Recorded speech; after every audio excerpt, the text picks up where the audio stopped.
ভালো বলো, কি গান করবো বলো? তোর একটা ভালো গান, রোমান্টিক গান। বাংলা না হিন্দি? বাংলা বাংলা। মানে স্যাড নাকি রোমান্টিক? রোমান্টিক বললাম তো, রোমান্টিক। বাংলা বললে হয় খোদা। এই জন্যই না আমি কিচ্ছু করতে চাই না। তা বারবার এক কথা শুনলে কি বলবো আমি? উম, ঠিক আছে, দাঁড়াও ভেবে বলবো।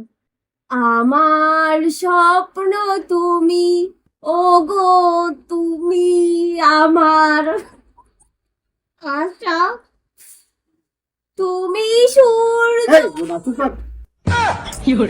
কিন্তু ভালো হচ্ছিল তো। ওই জন্য চুপ কর। আচ্ছা, তোমার এখন আমার এখন ভালো লাগে না বলো? তুমি তো মানে আমার গান শুনে আমার আমার প্রেমে পড়েছিলে। আমি শোনো শোনো, আমি রাস্তার পাশে গান করছি, গান শুনে চুম্বকের মতো আমার কাছে আসলে বললে এই গান আমি সারা জীবন শুনতে চাই, তার মানে এটা কি? আমি এই কথা বলেছিলাম, হ্যাঁ, আর এই বোধা লোকে বিশ্বাস করবে? তো বিশ্বাস না করে আর কি আছে? আমার গলাটা এখন হয়তো মানে আরো ভালো হয়ে গেছে, তখন আরো ভালো ছিল। মিথ্যে কথা কাউকে না, আমার গান শুনে তুমি পছন্দ করছো। বলেছিল। এটা মেয়ে নয় রে, কাঁচা মাংস।